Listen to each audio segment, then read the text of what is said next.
En México hay una gran cantidad de nombres de origen indígena. Muchos de estos son bastante famosos y frecuentes en las personas. Por ejemplo, del náhuatl tenemos nombres como Citlali, que significa estrella, Xochitl, que significa flor, Tenoch, que significa nopal, Cuauhtémoc, que significa águila que desciende, Ameyali, que significa manantial, Xochiquetzal, que significa la flor quetzal, Quetzali, que significa quetzal, que es un pajarito, Malinali, que significa hierba, Tonatiuh, que en la mitología azteca es el dios del sol, y Ejecat, que significa viento.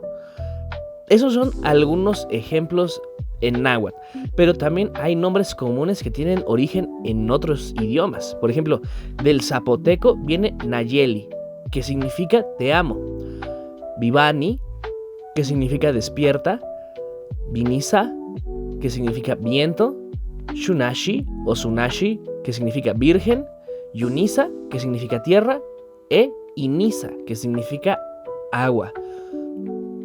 Del purépecha vienen nombres como Erandi o Eréndira, que significan amanecer, Tzitziki, que significa flor, Yanicua o Janicua, que significa hermoso, y Equiwa, que significa guerrero.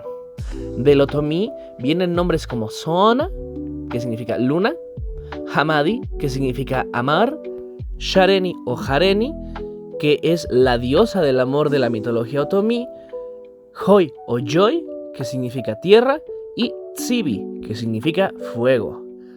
Del rarámuri vienen nombres como Ariché, que significa atardecer, Bimori, que significa niebla, Rijoy o Rijoy, que significa joven, y Yali, que significa alegría.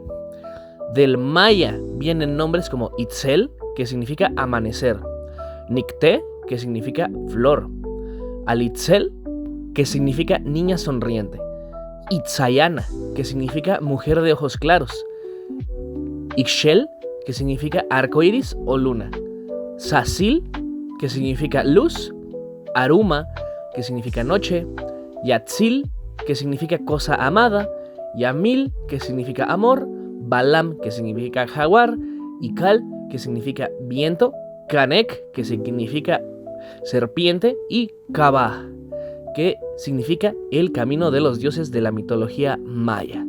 Sígueme para aprender idiomas y déjame saber si tú tienes o has escuchado algún nombre de origen mexicano.